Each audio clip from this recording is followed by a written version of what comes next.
Os damos la bienvenida a este acto en conmemoración del Día Internacional del Cáncer Infantil, en el que además celebramos el 10º aniversario de nuestro Centro de Atención y Rehabilitación de Secuelas y que hemos querido dedicar a la prevención, atención y rehabilitación de secuelas del cáncer infantil y adolescente y su papel clave en una supervivencia con mayor calidad de vida.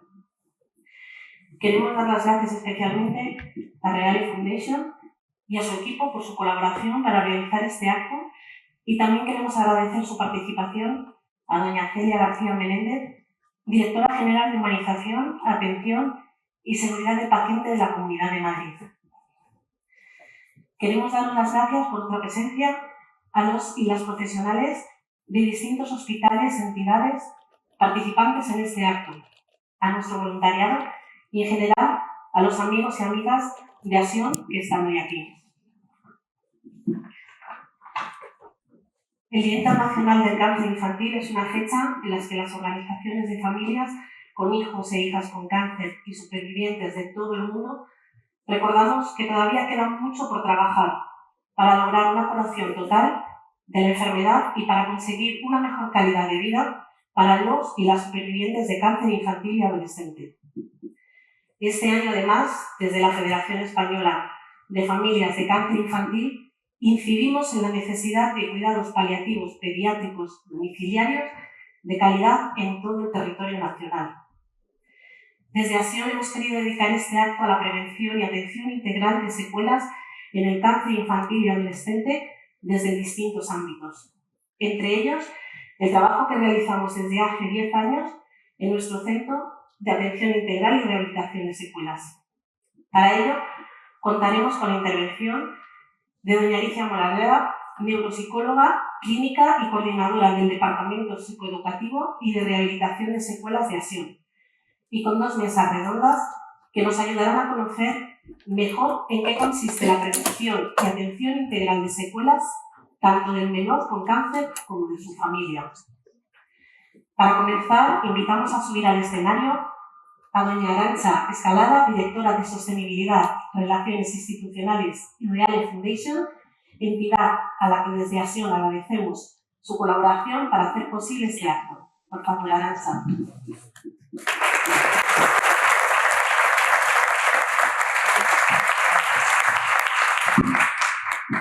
Hola, buenas tardes a todos.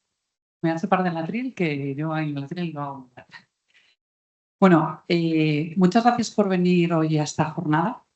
Ya son muchos los eventos que llevamos organizando de la mano de Acción, pero bueno, hoy es un evento diferente porque además de hablar de cáncer infantil, vamos a hablar de vida. Vamos a hablar de la vida que hay detrás de las secuelas.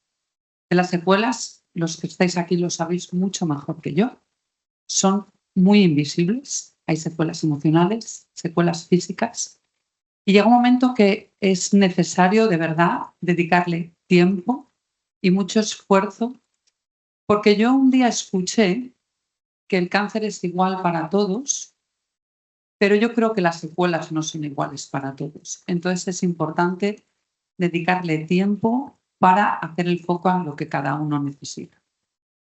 Entonces, bueno, me parece que es una jornada muy interesante. Creo que las personas que van a hablar hoy nos van a dar una visión, pues bueno, que nos van a aportar bastante luz sobre el tema.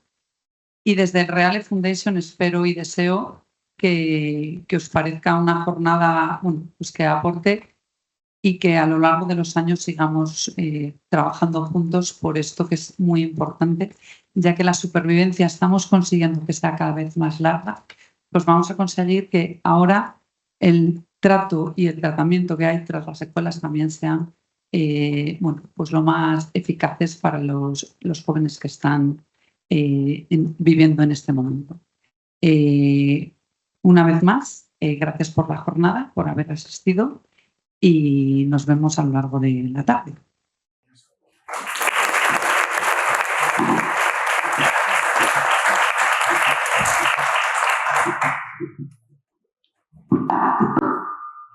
Gracias, Arantxa, por tus palabras.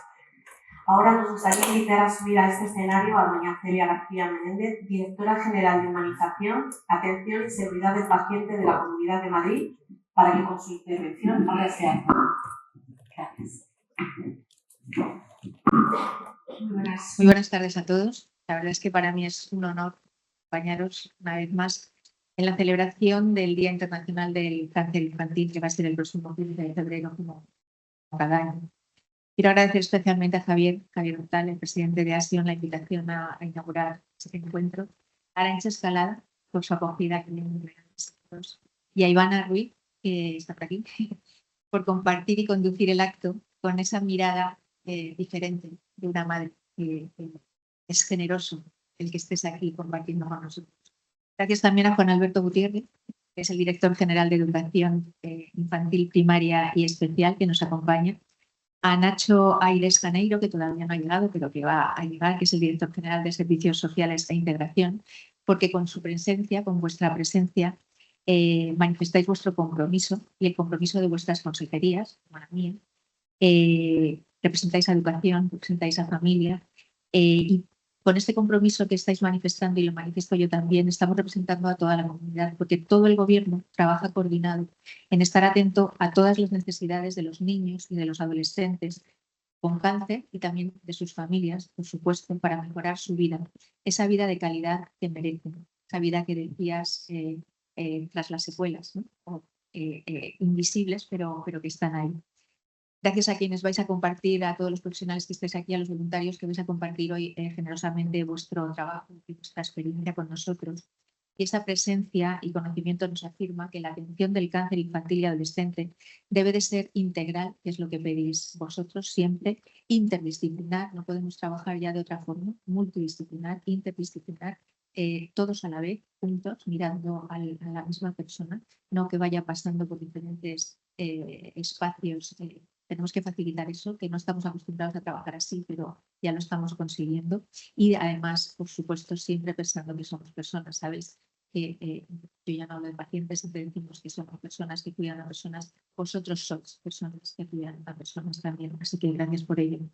Además, este año ASION ha querido dar visibilidad a los aprendizajes que habéis acumulado todos los equipos profesionales que trabajáis en la rehabilitación de las secuelas físicas, cognitivas, sociales y emocionales. Y todas las palabras son importantes, por eso las decimos. Parece que las decimos de corrido, pero cada una de esas palabras tienen un significado muy relevante en nuestros niños y en nuestros adolescentes, para prevenir las secuelas, como habéis dicho, desde el mismo momento del diagnóstico. Hay que saber que va a haber secuelas, entonces hay que adelantarse a ellas, porque si no ya lo que vamos a hacer es poner parches. Entonces, lo primero es adelantarnos y luego reforzar esa atención integral durante todo el proceso y después del proceso. No solo al menor, como bien habéis dicho, ha dicho Ivana, sino también a su familia, que al final se afecta a todo el mundo familiar. Cada 15 de febrero nos recuerda, es el próximo domingo, nos recuerda que el mundo de repente se para y se da cuenta de que existe, que el cáncer infantil está ahí y que detrás de cada diagnóstico, aunque hoy ahora venía hablando con el conductor de las lluvias y todo esto que están sufriendo toda la gente que tiene todas las inundaciones, que no te pones nunca en el lugar del otro cuando lo ves desde lejos, pero estos días nos permiten pararnos, saber que detrás de ese nombre, de ese cáncer infantil, de ese día mundial, hay un niño, una niña, un adolescente y una familia, unas familias que están alrededor, que necesitan no solo que les curemos, por supuesto, con los tratamientos más eficaces y que lleguen con equidad a todos, sino también que precisan un acompañamiento, que precisan que les cuidemos con ese acompañamiento que decís emocional, social y también educativo. Por eso estamos aquí, la parte social, la parte de educación y la parte de sanidad. Esa mirada integral, que es la que ASION encarna desde sus inicios. Decís que sois familias, que cuidáis a familias, la atención centrada en las familias, ¿no? Al final estamos todos alineados, somos personas que cuidan a personas, familias que cuidan a familias, en estrecha colaboración con nosotros, con todos nuestros hospitales, pero también con educación, con la parte social. La Organización Mundial de la Salud fijó un objetivo mundial, alcanzar al menos un 60%, al menos significa que como mínimo tenemos que alcanzar un 60% de supervivencia global en 2030, fijaros, 2030 cuando se decía, pues parecía que estaba muy lejos, está a la vuelta de la esquina a través de la iniciativa global contra el cáncer infantil, un 60% de supervivencia en cáncer infantil como mínimo. Nuestra respuesta en la Comunidad de Madrid se alinea con este marco For All de la OMS, un enfoque que lo que mueve es a mejorar el acceso, a que haya equidad, a que haya rapidez en ese diagnóstico y en ese tratamiento, a elevar, aumentar la calidad de los cuidados que damos y a consolidar el seguimiento. En lo que tanto insistís, ¿no? El seguimiento, transición de niño a adulto tan importante que tenemos que trabajar.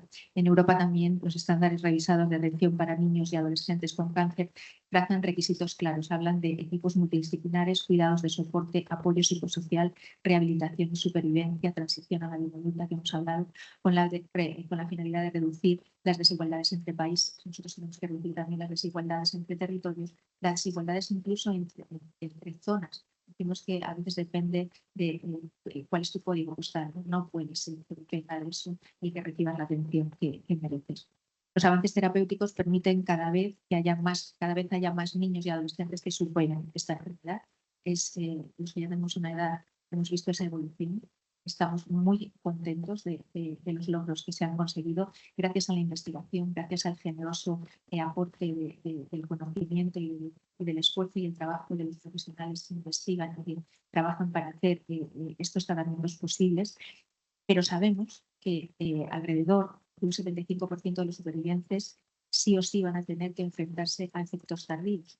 Esperamos que los próximos tratamientos no produzcan tantos efectos adversos, pero ahora mismo los que tenemos los producen, además en una época infantil en la que se está desarrollando el organismo y en la que a los adultos les afecta, a los niños mucho más porque es en pleno desarrollo. Así que por eso es esencial que trabajemos en el seguimiento para prevenir, detectar y tratar a tiempo.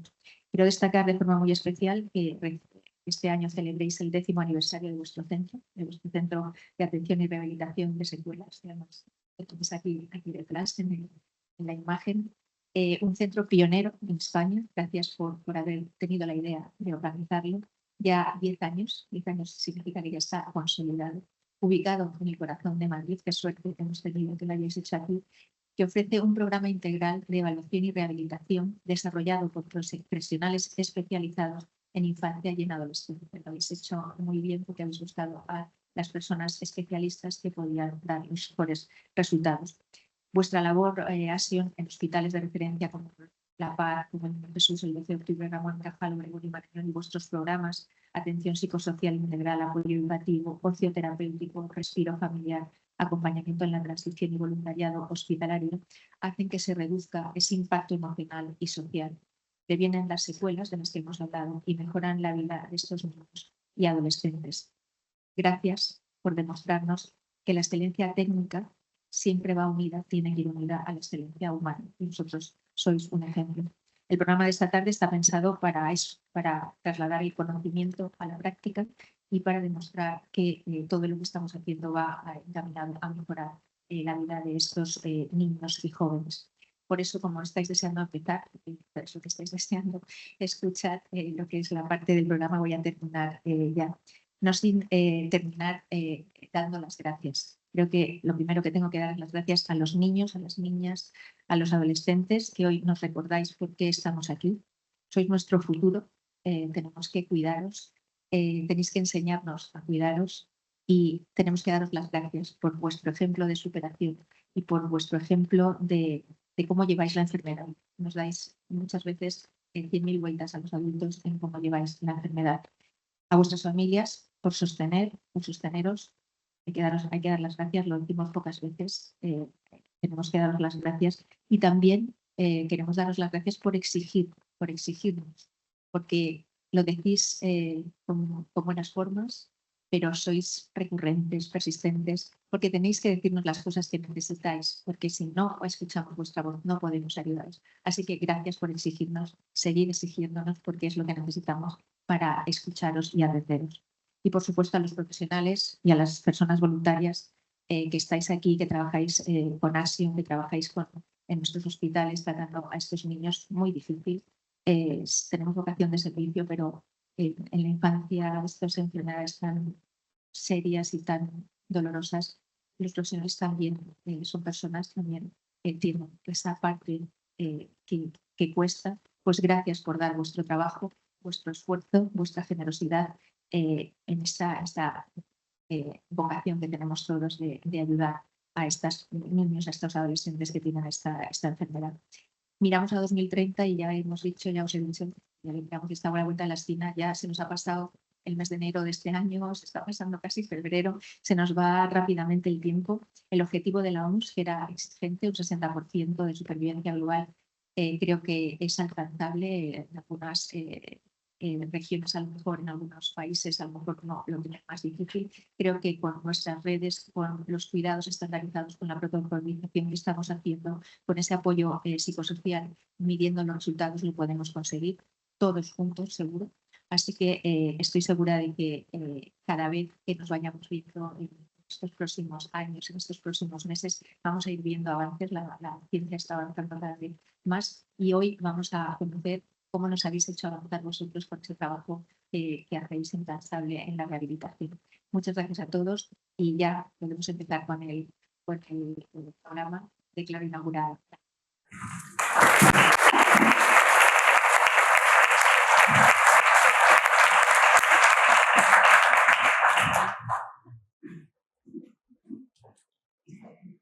Agradecemos a doña Celia García Menéndez su intervención y damos paso a doña Alicia Moraleda, psicóloga, neuropsicóloga, clínica, orientadora educativa y coordinadora del Departamento Psicoeducativo y de Rehabilitación de Secuelas de Acción, que nos hablará de la atención integral en el cáncer infantil y adolescente.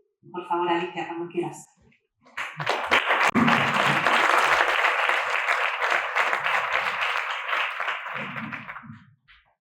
Hola a todos, buenas tardes. Gracias a Reale por recibirnos siempre de esta manera tan acogedora. Creo que es importante destacarlo, ya hace tantas veces que hemos venido que nos sentimos en casa, así que muchas gracias. Desde la parte de neuropsicología, desde Acción, pensamos, como ya se ha dicho, que la atención integral es muy importante y fundamental, ya que hablamos de una supervivencia elevada. Así que sobre esto es sobre lo que yo me voy a centrar esta tarde. Espero que os pueda aportar nuevas ideas y conocimientos al respecto. Como sabéis, el cáncer infantil no entiende de cultura, no entiende de edades, no entiende de sexo. Llega como un tsunami, como una gran tormenta y bueno, nos arrasa un poco a todos, ¿no? Entonces, tenemos que saber que no es como en el adulto, hay que diferenciarlo, ya se ha mencionado, ¿no? Es importante que tengamos en cuenta que no hablamos de una causa concreta, o sea, no es por hábitos de vida, no es por fumar, no es por beber, no es por una alimentación poco adecuada.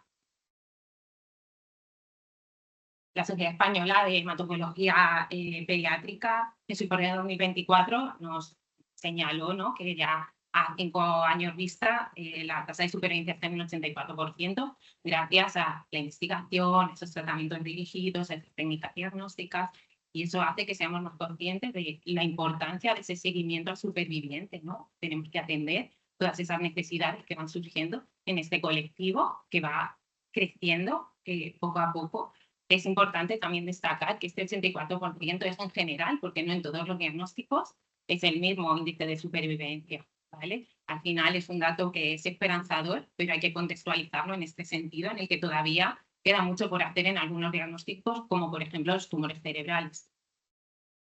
Además, este dato nos pone el foco en esos efectos tardíos, en esas consecuencias que tiene esa duración, esa tasa de supervivencia a la que nos estamos enfrentando y que afecta directamente a la calidad de vida de estos niños y adolescentes y sus familias, porque al final esto es un todo, como ya se ha hablado, personas que ayudan a personas, familias que ayudan a familias, pero estamos hablando de niños y adolescentes que forman parte del núcleo familiar, que están en sociedad y que por tanto afecta a todos los niveles de su vida. Y este dato del 84% lo transformamos o lo leemos de otra manera, lo que nos viene a decir es que a 5 años vista, los niños y adolescentes oncológicos que superan la enfermedad son un 84%, son ese 84% que reciben un diagnóstico y un tratamiento oncológico y se convertirán en supervivientes. Supervivientes con secuelas, con afectaciones, con un gran riesgo de presentar efectos tardíos graves e incapacitantes. ¿vale? No hay que quitar hierro a las consecuencias que tiene, porque seguramente que si preguntáramos a algunos de los chicos o chicas que hay por aquí hoy y que están en ese 84%, nos diría que no todo es tan bonito como parece, ¿no? Que no todo finaliza cuando finalizan los tratamientos, que es lo que muchas veces no endulzamos con hemos terminado, y efectivamente hemos terminado con los tratamientos, pero nos queda mucho por hacer y mucho camino por andar y muchos especialistas a los que todavía hay que visitar. Por eso es importante esas consultas de superviviente para que este seguimiento se centralice y se vayan canalizando esas necesidades que van surgiendo. Porque del 60 al 90% de esos supervivientes van a presentar algún tipo de afectación crónica relacionada con la enfermedad. Porque del 35 al 60% van a presentar déficits neuropsicológicos, neurocognitivos, que son muy incapacitantes en su día a día, ¿vale? O sea, son datos que abruman, que cuando uno los dice en alto dice, wow, qué barbaridad, ¿no? Son datos que están ahí, hay que mirarlos y hay que escucharlos. Hay que ver qué necesitan este colectivo, qué necesitan estos chicos y chicas el día de mañana para que su calidad de vida sea la máxima posible. Ya se ha mencionado, es que ya me habéis puesto un poco todo ya sobre la mesa, pero ya se ha mencionado, ¿no? Esta parte de qué tipo de afectaciones, ¿no? ¿Por qué se necesita una atención integral? Bueno, la atención integral es fundamental porque nos enfrentamos a un shock psicológico, además a largo plazo, ¿vale? Todo el tema socioeconómico se ve mermado, familias que parten de una situación X, pero que de repente se tienen que enfrentar a qué hago, dejo mi trabajo, tengo que atender a mi hijo, ¿qué hago? ¿No? ¿Cómo valoro esto?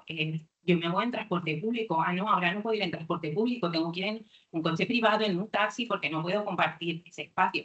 Familias que vienen a Madrid de otras comunidades autónomas porque tenemos la suerte de que tenemos referencias, somos referencias en muchos tratamientos, ¿no? En muchos protocolos que podemos establecer en el diagnóstico oncológico, y familias que vienen aquí dicen, ya es que, claro, ahora la ambulancia era compartida, pero ahora tenemos que hablar porque la ambulancia no puede ser compartida. Aspectos que dices, nunca me había parado a pensar que esto podía estar afectando a una familia. Pues imaginaros, si al diagnóstico oncológico le tenemos que sumar diferentes variables que parecen secundarias, pero que no lo son. Y luego la parte de afectaciones físicas, cognitivas, educacionales, sociales, o sea, hay una serie de afectaciones a todos los niveles, porque los chicos, cuando son diagnosticados, de repente su mundo se para. Da igual la edad que tengan. De repente, lo más importante para mí era estar con mis amigos porque soy adolescente, porque me encanta ir al instituto, el momento de, antes de entrar a clase y tal, eso ya no lo voy a tener. ¿Voy a poder seguir conectado con ellos? Pues hoy día sí, pero ¿de qué manera? No a lo mejor como a mí me gustaría. Entonces, hay que tener en cuenta un poco todos esos cambios y esa orientación que también hay que dar a nivel educativo para que estos chicos reciban su aula hospitalaria cuando están ingresados, su cuando están en casa y su continuidad cuando se tienen que incorporar al centro, que también es un momento clave y que crea mucha ansiedad a las familias y a los chicos porque hay muchas inseguridades que afloran en ese momento. Porque hay un gran impacto cuando llega el diagnóstico oncológico a todos los niveles, el emocional, el físico, neurocognitivo, las comunicativas, la parte de la relación con los iguales, todo el tema de la escolarización, el cambio en la estructura familiar, ¿vale? De repente a ver quién va a ser el cuidador principal, quién va a cogerse a la PUME en el caso que se la puedan coger, y el miedo a las recidivas, que también está ahí y que es algo que, incluso estando en un primer diagnóstico, en un tratamiento, es una sombra que muchas veces está atentando a los familias. Cuando hablamos de todo el tema social, es importante destacar que cuando hablamos con familias vulnerables, cuando hay menos recursos, hay más riesgos.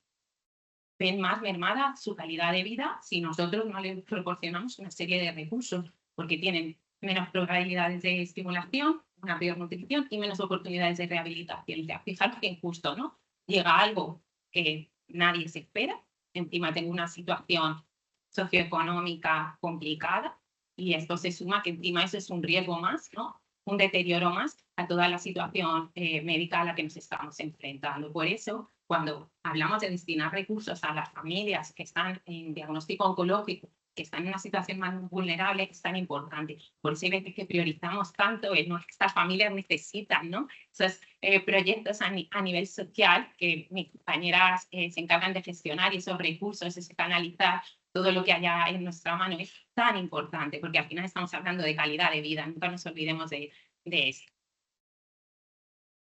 Bajo este paraguas, Sion lo que intenta hacer de esta atención integral, lo hace desde un modelo biopsicosocial en el que entendemos al individuo desde un todo, desde su globalidad. ¿Vale? No entendemos al individuo solo con una enfermedad, que es lo que le está pasando, sino que es un diagnóstico, pero es que esta persona parte de este contexto, tiene estas dificultades, tiene estos puntos fuertes, hay que mirarlo todo, ¿vale? Tanto lo bueno como lo menos bueno, ¿vale? Hay que un poco que tener todo esto en cuenta, ¿vale? Además es que toda la situación a la que se enfrenta necesita que todos nos coordinemos para que lo hagamos de la mejor manera posible, ¿no? Y seamos capaces de ver todo lo que necesita. Probablemente si yo fuera la única persona que interviniera con una familia con un diagnóstico oncológico, probablemente me quedaría coja y no sería capaz de abarcar todo lo que necesita. Y llevamos ya una experiencia, a un rodaje de muchos años, pero seguramente no sería capaz. Por eso necesitamos a tantísimos profesionales para que todos, remando juntos y a una, seamos capaces de ver un poco qué necesitan en ese contexto. Y en ese trabajo interdisciplinar entramos muchos, entramos todos, vamos a decirlo así, porque al final no solo está el equipo médico o no solo está la psicóloga o el psicólogo que esté en planta o el trabajador social, la trabajadora social que está en planta, pero claramente de logopedas, terapias ocupacionales, todo el tema de aula hospitalaria, profesorado de SAE, profesorado de centro educativo, porque el colegio es un entorno súper importante en los menores. Y aquí se produce una situación que les provoca mucho agobio a las familias, pues como vale, si todo va sobre ruedas, vamos a decirlo así, dentro del diagnóstico, aula hospitalaria, SAE, y luego, bueno, me incorporaré y ya está, ¿no? Pero es que de repente es que no veo bien, es que ahora ¿qué pasa? ¿Ahora qué tengo que hacer, no? Y entonces desde SAE, el profesor o la profesora de turno tiene que ver si cuenta con recursos o no, con apoyos suficientes para poder un poco gestionar este cambio. Desde la hospitalaria probablemente le están dando un soporte en este sentido también a ese profe del SAE, desde el cole lo intenta, pero aquí vemos todavía muchas limitaciones que podríamos describir con mucha calma, pero es importante, ¿no?, que tengamos en cuenta que el entorno escolar es fundamental. Siempre en los menores lo tenemos que tener súper presente. La parte de fisioterapia es un entorno en el que ahora creo que en una de las mesas vais a poder un poco ver esta parte, pero que es tan importante que desde un primer momento se pudiera abarcar en este sentido la atención que se realiza, prevendríamos tantísimas cosas que es fundamental. Y bueno, la parte de neuropsicología, que es la que me ocupa a mí, que es de la que me encargo yo, y que al final tratamos muchas veces lo invisible, lo que no se ve, porque en la parte física suele haber algo, ¿no?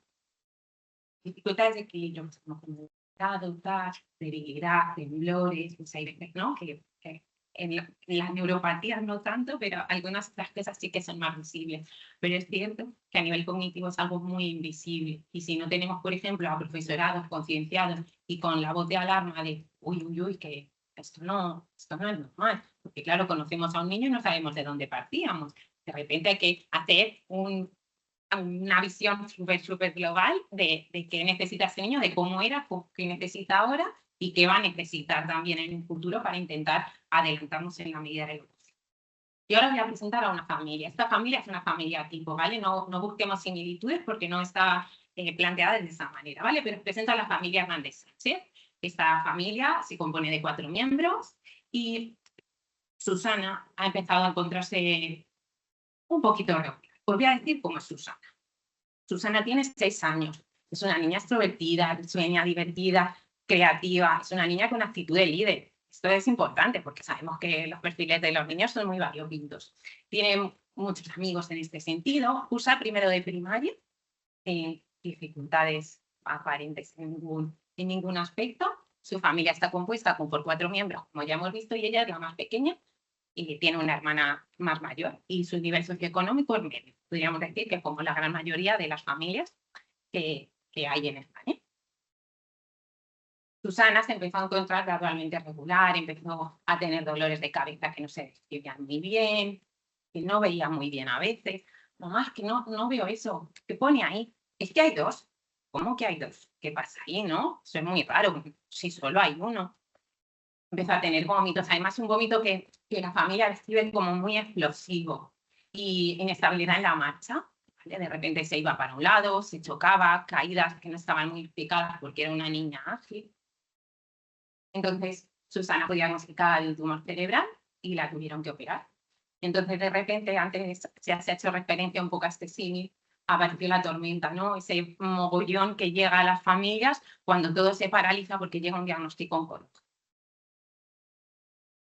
La familia se enfrentó a todas esas circunstancias que hemos descrito antes, a los grandes cambios a los que se tiene que enfrentar una familia que sufre un diagnóstico oncológico. En este caso estamos hablando de un tumor cerebral, porque en gran parte os podéis imaginar que nosotros en la parte de neuropsicología, un gran volumen de los pacientes que atendemos son diagnósticos de tumor cerebral, pero podríamos estar hablando de un linfoma, de una leucemia, de un osteosarcoma o de cualquier otro. ¿Vale? El impacto es similar en todos esos diagnósticos. Susana se enfrenta a muchos miedos, a mucha ansiedad, a muchísima incertidumbre. Quizás es la palabra que más describa cuando llega un diagnóstico oncológico, la incertidumbre a la que se enfrentan las familias porque no saben qué va a pasar. Y además es que llega tantísima información de tantos ámbitos que digerir todo eso con ese shock emocional al que se enfrentan las familias es realmente complicado. Aquí los oncólogos hacen un gran trabajo para un poco ir dando pildoritas, ¿no? Y que las familias vayan integrando toda esa. ¿Vale? ¿A qué se va a enfrentar Susana? Susana se va a enfrentar a una cirugía que puede tener diferentes consecuencias. Solo por la propia localización del tumor ya se está enfrentando a una posible afectación a nivel cognitivo, a nivel motor, a distintos niveles. O sea, solo por dónde está el tumor. Imaginaros el impacto que tiene cuando a posteriori hemos hecho una intervención y puede haber habido o no complicaciones asociadas. ¿Vale? Puede haber afectaciones auditivas, visuales, emocionales, conductuales, endocrinas. En cuanto a la quimioterapia, pues es algo similar también. Lo que pasa es que la quimioterapia es un daño como más silencioso, ¿no? La quimioterapia va poco a poco, pero puede afectar también a muchos niveles, empezando por la sustancia blanca, que para los que no conozcáis qué es como si fuera el líquido que permite a nuestras neuronas conectarse. Así que he dicho de un poco grueso, pero para que me entendáis. Y entonces nos enfrentamos a distintas dificultades en este sentido, como la autotoxicidad, que también es algo bastante invisible y que de repente como, no oye, no atiende, ¿qué pasa aquí? ¿No? Entonces, hay veces que somos un poco pesados en, hay que ver la parte de la influencia de algunos componentes de la quimio, porque puede afectar a nivel auditivo. Entonces, es lo más importante que hay que decir cuando se explica el diagnóstico oncológico y el tratamiento que se va a recibir, pues probablemente no. Porque al final hay otras cosas más importantes a las que las centras, pero en algún momento es su. Y con la radioterapia, que hoy día todos sabemos que estamos hablando de la radioterapia convencional de fotones, pero también hablamos de la radioterapia de protones, que ya está siendo una realidad desde hace muchos años y que está ahí, también tiene consecuencias. La radioterapia de fotones en comparación con la de protones, por ejemplo, sí que parece que preserva la función cognitiva, pero en cuanto a la velocidad de procesamiento es un caballo de batalla que está ahí y que todavía no sabemos muy bien cómo vamos a lidiar con él para que no les afecte en este sentido.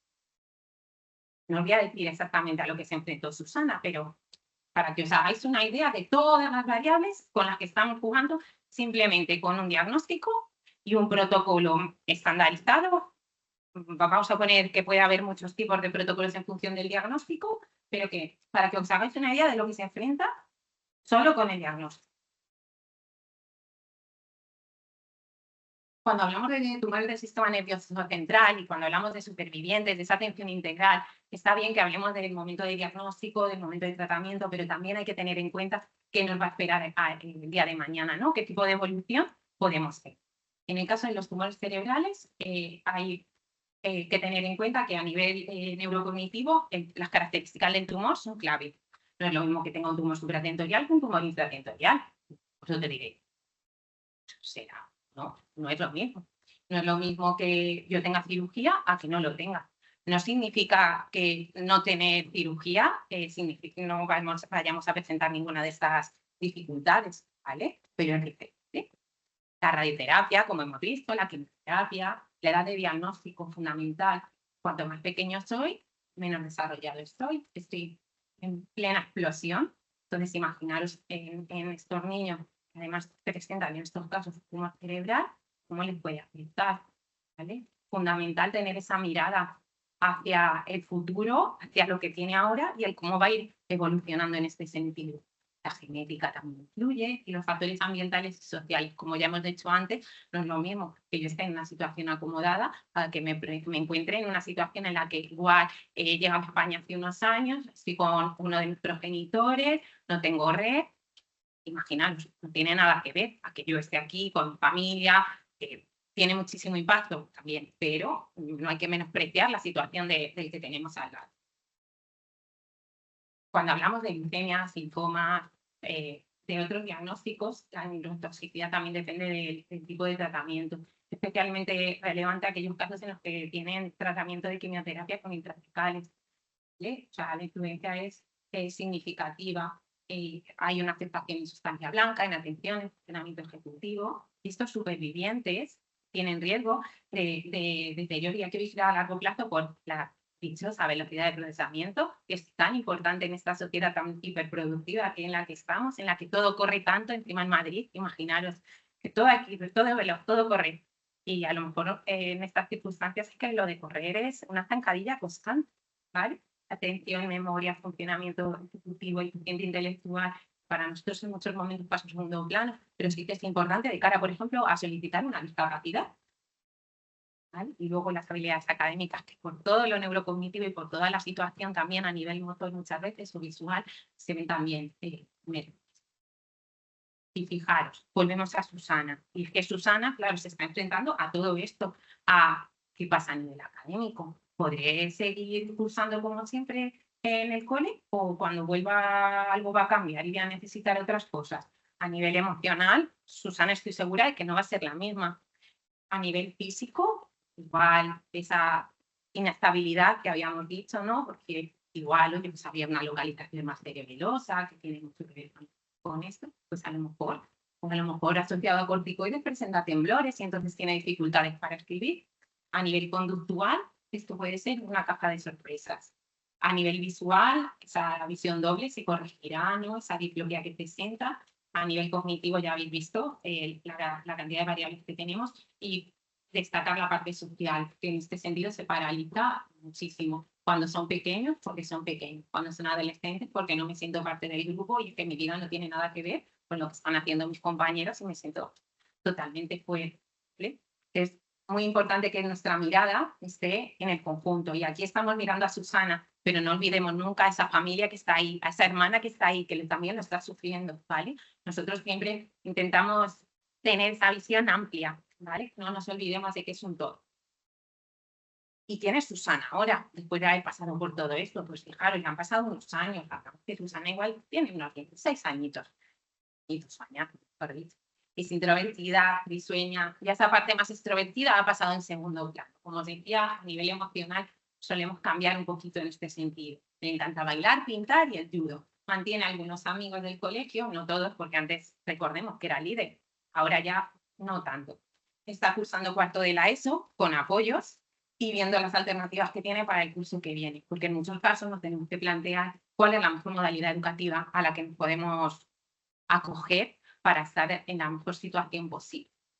Y este es un trabajo complejo en el que hay que trabajar mucho con los chicos, pero también con las expectativas que como familia tenemos. Hay que romper un poco a veces techos que teníamos marcados, ¿no? Lo que esperamos, ¿no?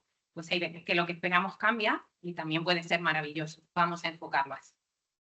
Actualmente asiste a la consulta de seguimiento superviviente porque, claro, es que Susana vive en Madrid, esto no lo había dicho, ¿verdad? Susana vive en Madrid y tiene la suerte de que tenemos consulta de seguimiento a superviviente, entonces ella ha pasado ya a este seguimiento y la están un poco viendo desde esta perspectiva. Tiene apoyo escolar y extraescolar, tiene seguimiento neurocognitivo, porque a pesar de que han pasado 10 años, lo siguen necesitando. Asiste al grupo de adolescentes, ya que siente que comparte con ellos algo que no comparte con el resto, y practica deporte semanalmente. Es importante esta parte a la que cada vez se le está dando más peso, el practicar deporte de una forma constante, la actividad física, muchas veces actividad física supervisada, que esto no significa que los chicos se tengan que ir al gimnasio por libre y venga, hay veces que necesitamos supervisión, un poco tener una pauta de cómo tenemos que ir, ¿vale? Dentro de esta atención integral, conocer de dónde vienen los déficits nos ayuda a ver las necesidades y adaptar esas intervenciones, ¿vale? Optimizar la atención, monitorizarla de una forma más sistémica y estructurada nos ayudaría a que después del diagnóstico miráramos a los chicos desde otra perspectiva y no solo miráramos a las afectaciones del sistema nervioso central. Como os he dicho, en gran parte, por ejemplo, en la parte cognitiva, nos centramos en toda en los casos que tienen un diagnóstico de tumor cerebral, de afectación del sistema nervioso central, pero cada vez está más visto que hay un grupo más amplio al que hay que mirar. Que las leucemias, los linfomas también tienen consecuencias derivadas de los tratamientos. Y, por supuesto, que también hay que tener en cuenta esos factores, esos efectos tardíos a los que se enfrentan y que no pasan de manera aislada, sino que están pasando en un cuerpo que está en pleno desarrollo. Entonces, igual, un tema cardíaco, un tema pulmonar, un tema endocrino, también tiene estos efectos a nivel neurocognitivo, ¿vale? ¿Desde dónde habría que monitorizar? Pues habría que monitorizar desde factores individuales como la edad, ya me habéis escuchado decirlo muchas veces, pero es que es muy importante. Hablamos de niños y adolescentes en pleno desarrollo, ¿vale? Antecedentes previos de dónde partíamos, factores clínicos, diagnósticos, tratamientos, complicaciones fundamentales. No es lo mismo, por ejemplo, que yo haya tenido hidrocefalia que no la haya. Factores ambientales, el sueño, la fatiga, muchas veces nos habla de esto, también sí. Y es clave identificar aquellos casos que tienen mayor riesgo de deterioro cognitivo. Creo que cuando hablamos de la monitorización nos referimos a esto. Si nosotros fuéramos capaces, si tuviéramos sistematizado en el sistema en el que atendemos hoy día a niños y adolescentes con cáncer, una mayor monitorización en este sentido, creo que podríamos detectar estas necesidades mucho antes para intentar prevenir todo lo posible los efectos que pueden tener y que pueden mermar su calidad de vida, porque no es solo importante el diagnóstico y el tratamiento, también hay que tener en cuenta esos otros factores de lo que está. Y el estilo de vida es fundamental. Muchas veces, por ejemplo, poco se habla de fertilidad. Fijaros, qué importante, que son niños y adolescentes, pero cuando hablamos de un 84% de supervivencia, también hablamos de niños y adolescentes que van a llegar o que esperamos que lleguen a la vida adulta. Entonces hay que tener en cuenta toda esta. Y hasta aquí es donde llega mi presentación. No sin antes utilizar esta imagen de Red Bull que nos lleva acompañando muchísimos años y que simboliza un poco nosotros lo que queremos, ¿no? Nosotros no buscamos que los niños vuelen, mucho menos, pero sí que buscamos acompañar para que consigan lo que ellos quieran. Al final, esa es nuestra finalidad, es intentar que tengan la mayor calidad de vida posible. Así que, muchas gracias.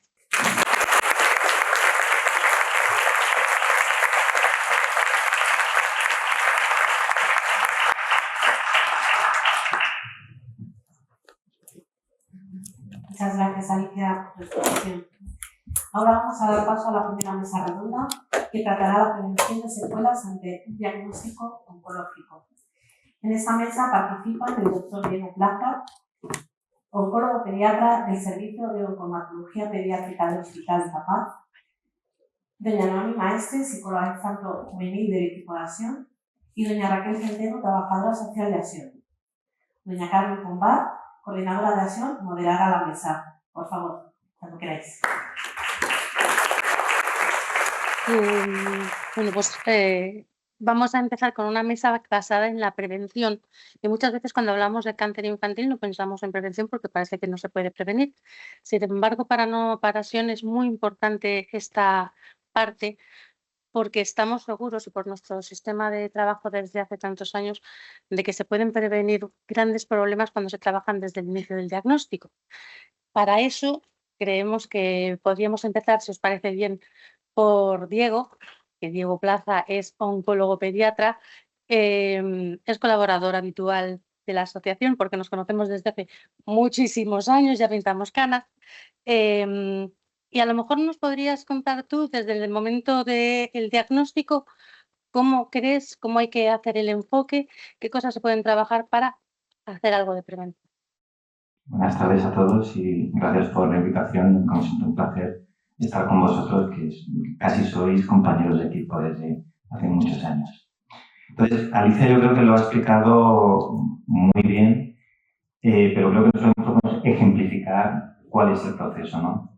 Y bueno, pues queda claro que primero prevenir es muchas cosas. No solo es prevenir que algo aparezca, sino cuando algo ha aparecido, evitar que progrese o que aparezcan cosas nuevas. Por eso la prevención es una cosa que está integrada en cualquier acto de cuidado desde el principio al final.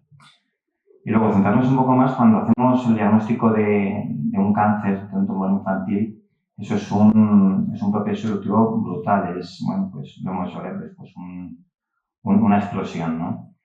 Obviamente en ese momento, y es casi muchas veces inevitable, por la información que tenemos que ir dando y la necesidad de la familia, la atención se centra muchísimo, sobre todo en lo que es la amenaza vital del cáncer y en lo que los tratamientos van a generar por la propia enfermedad.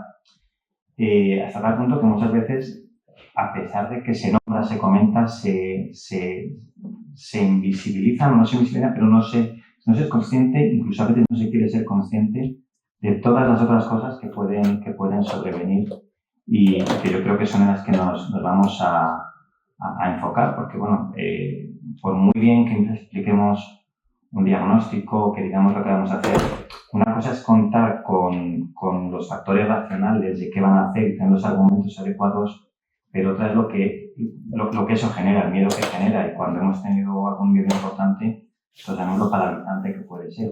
Pero por eso ya vamos viendo que en los niños, en las familias, van surgiendo bueno, pues unas necesidades psicoemocionales importantes. Pero no solo eso, nosotros para los tratamientos vamos a requerir sacar al niño de la hospitalaria, aislarle de su entorno. Entonces, bueno, pues ya las relaciones sociales del niño se van alterando, también con las familias. Necesitamos un cuidado principal todo el rato y vemos ya cómo estamos extendiendo el impacto a familias, pues también afecta a lo laboral, a lo educativo, muy importante, que también lo hemos comentado, y mucho más allá a veces, independientemente de cosas muy evidentes, ¿no? Como decíamos, pues lo que son las secuelas físicas de una cirugía, que puede afectar a lo físico, a lo motor puramente, a lo neurocognitivo. El mero hecho de empezar el proceso sin que haya algo drástico va generando la aparición de esas secuelas. Estamos separando al niño de su escuela, se pierde el hábito académico. También el niño pasa a tener menos actividad, está más encamado, se nutre más, empieza a tener un deterioro funcional. En resumen, hace falta una prevención de todas esas esferas desde el principio, existan o no existan, porque Susana no es una excepción. La niña de la que nos hablaba Alicia no es una niña entre muchas, sino que es la norma de lo que solemos ver. Así que desde el principio todo puede surgir y es importantísimo actuar desde el principio. Y siempre, una vez que hay un diagnóstico oncológico y que eso es el equipo médico el que da esa información a la familia conoce generalmente a una psicóloga. Psicólogo o psicóloga, un psicooncólogo o psicooncóloga que suele estar en el servicio del hospital. Y este sería el caso de Naomi, psicóloga infantojuvenil. Cuando conoces a la familia después del impacto de ese diagnóstico, ¿qué tienes que trabajar? ¿Cuáles son vuestros objetivos para trabajar desde la prevención con esa familia, con ese menor diagnosticado de cáncer y con su familia? Bueno, buenas tardes. Gracias por contar conmigo para poder hablar aquí todos juntos de esto. Yo quería recoger una de las ideas que decía Diego, que me parece muy importante resaltar, el hecho de que la psicología no empiece cuando ya aparecen problemas, ¿no? Que podamos estar ahí desde ese primer momento, desde ese primer impacto, desde ese diagnóstico. Dentro de esto, yo estaba estructurando, ¿no?, desde la psicooncología 4 objetivos principales que podemos abordar. Creo que de este hablará un poquito más Raquel, de que primero cuando llegamos no vamos a explicar. Lo primero que vamos a hacer es la contención. Al final una familia acaba de recibir un impacto muy grande. Es importante tener en cuenta que antes de asimilar toda esta información van a necesitar acompañamiento. Entonces, este shock tan grande, tenemos unos papás muy impactados, un menor, ya sea niño o sea adolescente, que de pronto está percibiendo miedo, sensaciones que todavía no termina de comprender. Hay que tener en cuenta que durante la infancia nos regulamos a través de nuestros padres, entonces no está sabiendo muy bien qué está pasando, hay una desorganización a nivel emocional. ¿Qué hacemos como psicooncólogos? Acompañamos, validamos las emociones, ayudamos a poner en palabras todo lo que está ocurriendo, facilitamos esta regulación, ¿no? Después de esto pasaríamos a la parte de poder dar sentido y un poco de información adaptado siempre a la edad de lo que está ocurriendo, para poder acercarnos a ese pequeño control, esas pequeñas dosis de control que podamos dar, porque esto es muy importante, tratar de preservar la sensación de seguridad y de control, ya que anticipar, por pequeño que sea lo que podamos anticipar, ya genera una sensación de disminución de la amenaza, ¿no?, en la situación que están viviendo. Entonces, poder acompañar a los papás y a las mamás para que sostengan a los niños y a las niñas. Y paralelamente a estas tres cosas, algo que hacemos todo el rato desde el equipo psicosocial es observar, identificar señales de riesgo a nivel emocional, en mi caso, pudiendo ver si se da una ansiedad extrema, si hay bloqueos emocionales, si hay desorganización a nivel familiar, si hay vulnerabilidades previas, cosas de las que hablaba Alicia también, ¿no? Poder tener bien los ojos bien abiertos para ver cómo atendemos a todo esto, ¿no? Ujú.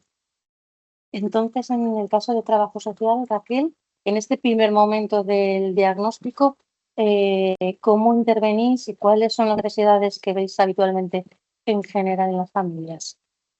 Bueno, como bien decían los compañeros, Diego y Naomi, es fundamental poder prevenir desde el primer momento y estar presentes ahí cuando la familia más lo necesita, que es en esos primeros días cuando recibe la noticia. Entonces, el poder acercarnos a ellos, presentarnos, sobre todo que sepan qué pueden encontrar en nosotros es fundamental para poder pues facilitar que estén un poco más tranquilos y más centrados en el cuidado de sus hijos. Entonces, por un lado, primero es saber qué pueden encontrar en nosotros y qué les podemos ayudar.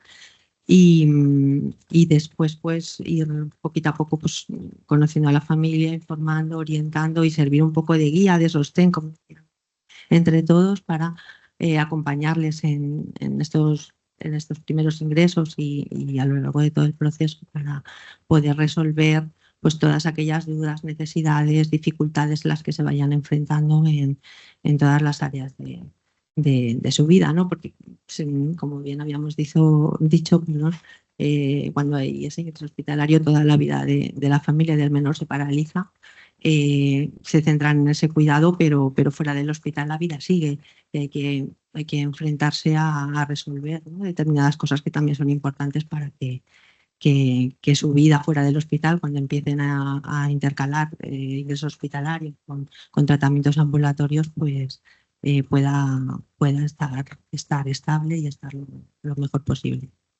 Y que podríamos decir que una de las primeras partes importantes sería detectar, adelantarnos a esas posibles secuelas que ya pensamos que van a aparecer y detectar esas familias vulnerables. Entonces, como estamos viendo, la prevención es un trabajo en equipo, pero llegamos al siguiente paso, que es el acompañamiento durante el tratamiento. ¿Cómo abordáis este acompañamiento, esta intervención? Bueno, al final hablamos en la primera intervención sobre la importancia de la prevención en el primer impacto. Ahora, durante el tratamiento, yo hablaría de la prevención continuada, la necesidad de estar ahí acompañando durante todo el camino, durante todo el recorrido, porque el tratamiento no es un proceso concreto, puntual. No, es un proceso bastante largo que se extiende mucho en el tiempo normalmente. Dentro de este proceso largo pasan muchas cosas y se dan diferentes hitos que pueden hacer que resurjan o cosas que ya estábamos temiendo antes o cosas nuevas que pueden aparecer, dificultades a nivel emocional, social, médico. Y yo creo que es desde ahí desde donde entra toda la organización que tenemos como equipo, ¿no? La red que tratamos siempre de crear juntos, ¿no? Que no abordamos estas preparaciones ante cirugías o ante resultados de pruebas de manera aislada, sino que desde primera hora de la mañana, por ejemplo, los psicólogos participamos del pase médico. Recogemos toda la información de cómo ha estado la planta. Luego se lo trasladamos a trabajo social para que también esté al corriente de las cosas que han podido ir surgiendo. A veces necesito luego pasar por el despacho y consultar a los oncólogos. Oye, tradúceme este término médico que a mí se me ha escapado un poco para poder yo entender bien qué está ocurriendo ahí, ¿no? Y poder acompañar todos juntos. Que al final es algo muy orgánico y natural que hacemos a diario. Exactamente, yo creo que quería también usar esa palabra, orgánico, y que es una idea de proceso. O sea, no es empezar a partir de un punto, sino que precisamente para detectar lo mejor que podemos hacer es empezar todos a la vez y cada uno con lo que mejor sabe hacer. O sea, yo puedo ser sensible a algunas necesidades, pero no soy experto y necesito pues que Raquel, trabajo social, haga las cosas, necesito las impresiones que yo tengo comentarlas también con Naomi porque yo no soy experto. Entonces lo ideal es que eso no dependa de que yo detecte, yo avise, yo active, ¿no? Eso también es una cosa como muy mecánica, ¿no? Mejor que mecánico, orgánico, que desde el principio estemos todos activados con un proceso paralelo, continuo, que se prolonga, ya digo, desde más allá de la curación, porque estos problemas van más allá de la curación y las secuelas pueden ser a largo plazo, luego con mucha interconexión, y yo creo que también eso, cada uno podemos ser sensibles de una necesidad de otro de los pilares. Pues una cosa no viene explicada por nuestra parte o un miedo que generemos nosotros, o yo una necesidad educativa especial, ¿no? Entonces, bueno, a mí esa palabra orgánico y proceso creo que es una cosa que debe definir muy bien todo este sistema.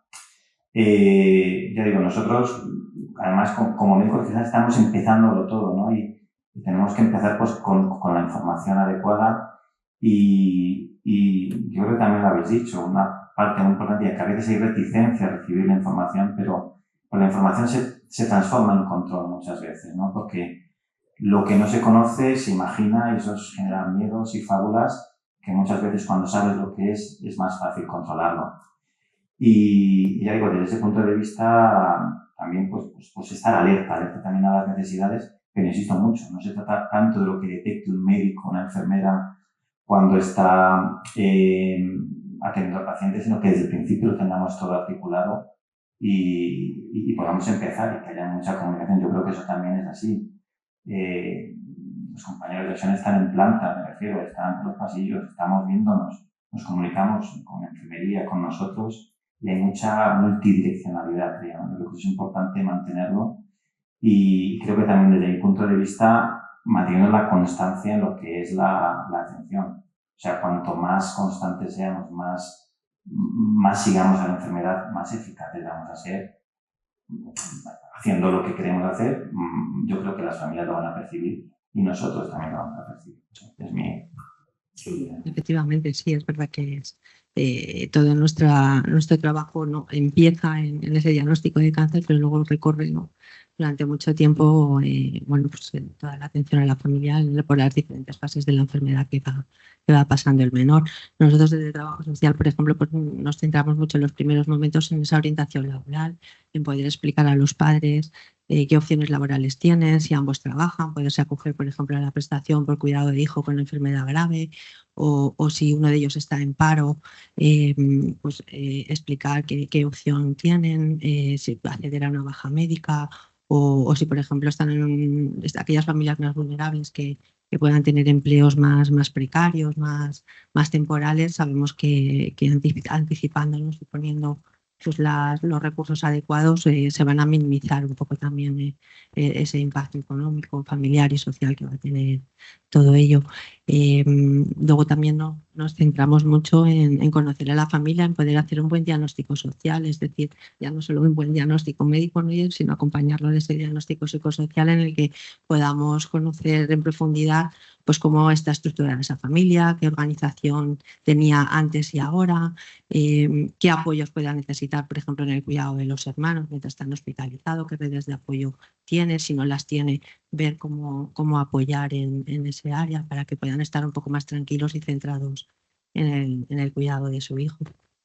También prestamos especial atención a las familias más vulnerables, que sabemos que ya parten de unos ingresos económicos muy bajos y que cuando empiecen con las altas hospitalarias, con las idas y venidas al hospital, sabemos que ese gasto se va a disparar y poderles orientar a minimizar ese gasto familiar también va a ser muy importante para ellos. O mismamente también informar sobre la discapacidad, los beneficios que puedan tener, al final es como que prevenimos, ¿no?, en todas estas áreas. Cuanto antes informemos de todo esto, pues más vamos a minimizar un poco todo el impacto que pueda tener. Me parece interesante, al hilo de lo que estás comentando, el hecho de poder ejemplificar con toda esta información constante que tenemos. Nos podemos adelantar a esto, ¿no? Sabemos que hay una persona que tiene que salir, que sabemos que es de otra comunidad, que tiene que pasar unos días cerca del hospital, ¿no? Y podemos anticiparnos. Desde mi ámbito puedo poder preparar a la familia porque van a una cirugía, porque van a entrar en un aislamiento. Podemos hablar de qué miedos están surgiendo en este sentido, qué necesitamos para poder abordar estos miedos, ¿no? Al final, el hecho de que el mismo equipo esté acompañando a la familia durante este proceso que estamos hablando, que es largo, creo que permite que conozcamos no solo el diagnóstico, sino la historia, las dinámicas familiares, las fortalezas, que son muy importantes, no solamente basarnos en qué necesitan, sino qué tenemos y qué podemos hacernos fuerte en lo que tenemos para poder mantenerlo y continuar adelante, ¿no? Ahora que estás hablando de hacernos fuerte. La tercera pregunta iría en ese sentido. ¿Qué logros hemos conseguido y qué nos queda todavía por mejorar? Bueno, yo creo que logros que tenemos conseguidos era un poco como empezaba yo hablando en la primera pregunta, el hecho de que la intervención psicosocial no surja cuando ya aparece un problema, ¿no? Que esté desde el principio, que estemos metidas en el circuito, que formemos parte de tratamiento realmente, ¿no? Y del acompañamiento, que no es algo secundario que llega luego. Y otro de los logros, por supuesto, nuestra coordinación al final, ¿no? La fluidez que hay en el equipo, poder darle mucha importancia a esto, que creo que la tiene, ¿no? Porque a nivel asistencial creo que las familias también lo reconocen como algo muy positivo. Y como reto, sí que se me plantea para seguir avanzando, ¿no? En esta dirección, el hecho de poder incorporar otros perfiles profesionales al equipo de atención más temprano, ¿no? En estos puntos. Por ejemplo, el perfil del neuropsicólogo, del fisioterapeuta, un poco lo que comentaba Alicia en la ponencia anterior. Sabemos que va a haber afectación neurocognitiva.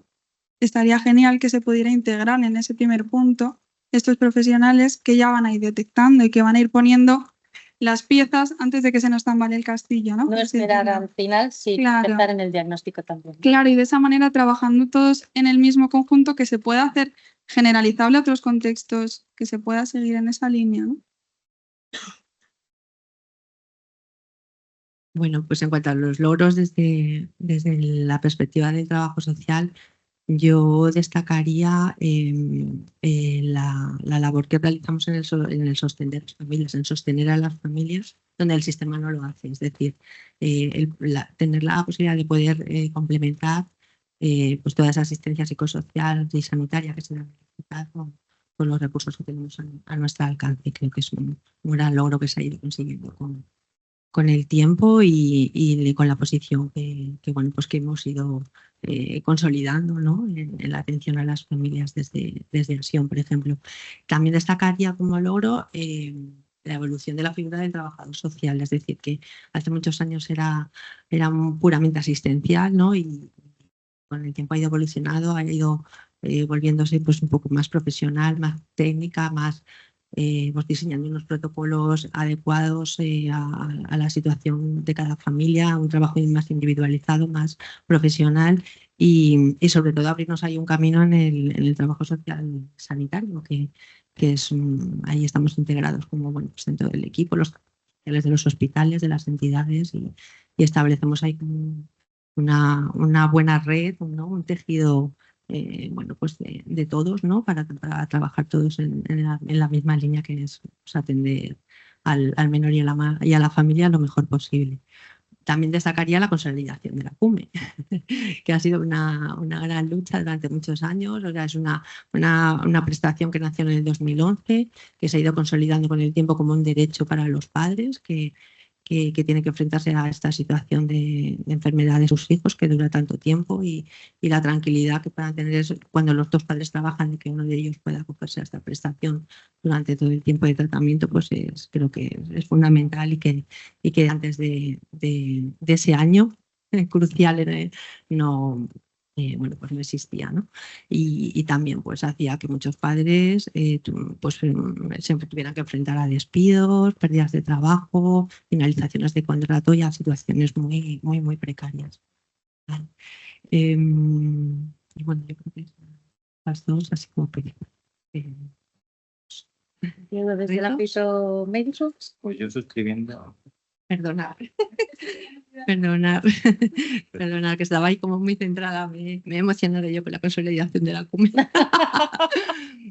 Bueno, volviendo un poco a los retos, pero antes de quedar pie a Diego, yo destacaría la equidad territorial, quizás. Es decir, que que cualquier familia pueda encontrar los mismos apoyos dependiendo de qué comunidad autónoma esté, en qué hospital se atienda, qué equipo le pueda atender. Es decir, que podamos ir hacia eso cada vez más, porque todavía creo que queda terreno donde trabajar mucho, que afortunadamente estamos presentes en muchos hospitales y estamos atendiendo a muchas familias, pero poder llegar a todas las familias, al máximo del número de familias, porque hay muchos hospitales. Y que poderles acercar, pues bueno, todo ese apoyo que pueden encontrar en nosotros, creo que, bueno, que se puede ir también avanzando. Nada, yo aparte de subrayar lo que habéis dicho, quería también expresar y también hacer un justo reconocimiento de que muchos de estos logros, y al menos en el entorno que yo trabajo en el hospital, se están consiguiendo y yo reconozco que yo lo aprendí así. Yo cuando empecé, Acción ya estaba allí, es verdad, y para mí era ya una parte integrante de cómo tenían que funcionar las cosas, no de lo que yo tenía que hacer, sino de cómo tenían que funcionar las cosas. Y esa parte creo que está, al menos en algunos entornos, bien engrasada y, ya digo, pues muy organizada, ¿no? Creo que es un gran logro, ¿no? Que haya una integración tan eficiente, ¿no? En el hospital, en lo que son los pases, en el día a día, en realidad, ¿no? Pues casi que hacéis un pase de visita paralelo siempre, o sea, todo va simultáneo. Entonces yo creo que ese es un gran logro para mí, es el logro fundamental, aparte de lo demás. Como retos, pues primero, ya digo, yo percibo esa suerte en mi entorno, que eso sea así en todos los lugares, que no sean cosas puntuales, ¿no? Por supuesto. Que estas nociones, estoy ya hablando quizá en un punto más abstracto, se naturalicen, no se vean ni como utopías porque no son ideales, son cosas que deben ser, ¿no? Otra cosa es que sean más difíciles, menos difíciles, pero son cosas que deben ser. O que quizá por ser de un cariz más práctico y no tengan otras espectacularidades, también se las pase por encima, ¿no? O sea, yo creo que como reto pues, es el consolidar que esto es un estándar de cuidado, y que no debe faltar.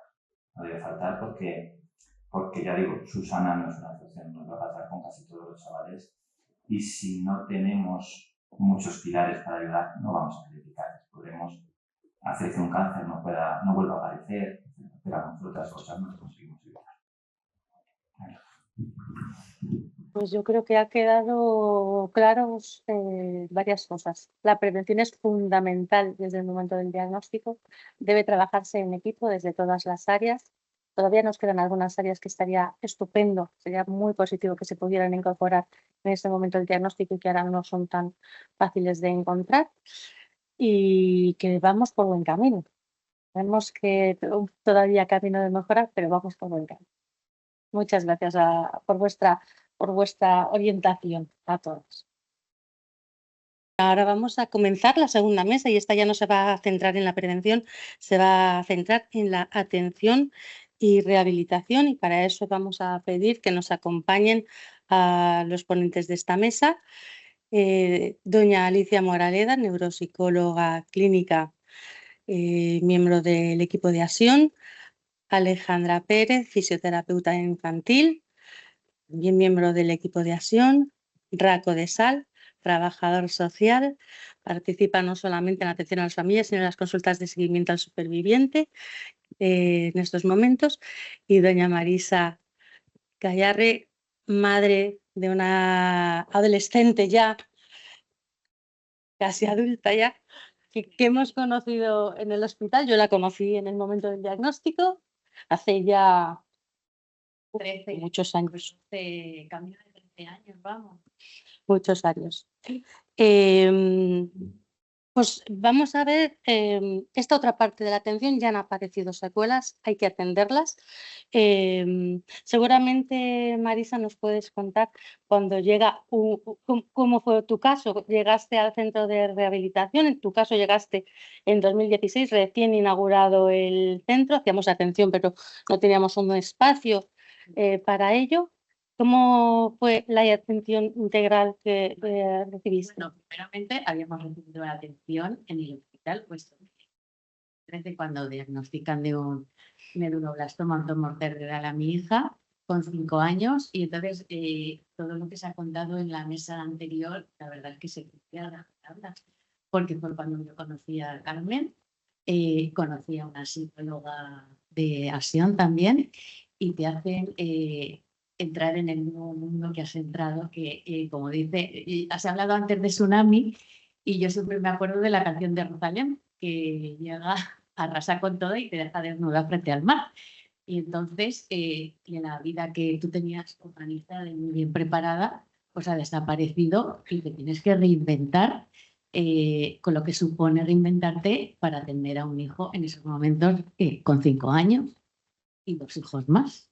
Entonces, es cierto que gracias a Carmen y en su momento Verónica, psicóloga de Acción, pues recibimos una atención muy personalizada en el hospital, donde los médicos te van contando lo que se va a hacer, lo que ha pasado, te cuentan el diagnóstico y desde Acción te van introduciendo en muchas cosas que necesitas saber. Lo han comentado en la mesa anterior, el tema del trabajo social y detectar momentos vulnerables, difíciles y te hacen estar fuerte, porque tienes que estar fuerte para tomar decisiones, para recibir la noticia, para contarla, y a no contarla a un hijo, sino a sus hermanos, a los familiares. Todo el mundo quiere opinar, todo el mundo te dice segundas opiniones y desde los profesionales de Acción te ayudan a, bueno, pues a procesar toda la información.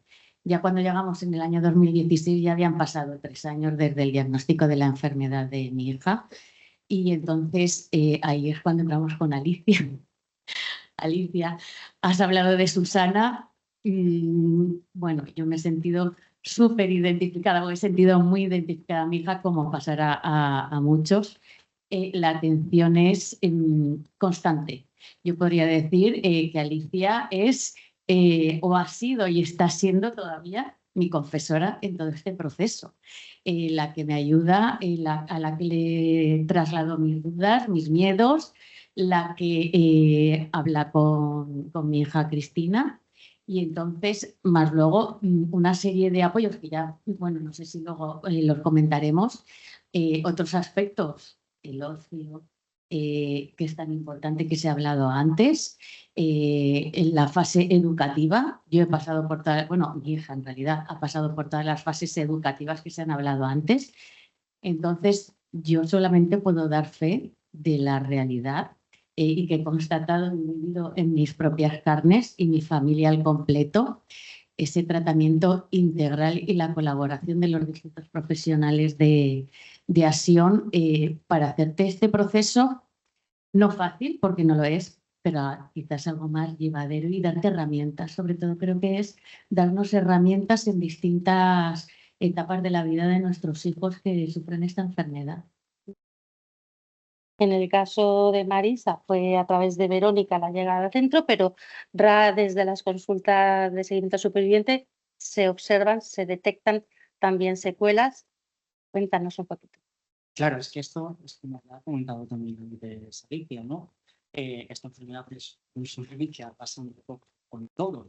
Y hay que tener en cuenta que cuando hablamos de esta enfermedad hay que tener muchísimas variables en cuenta.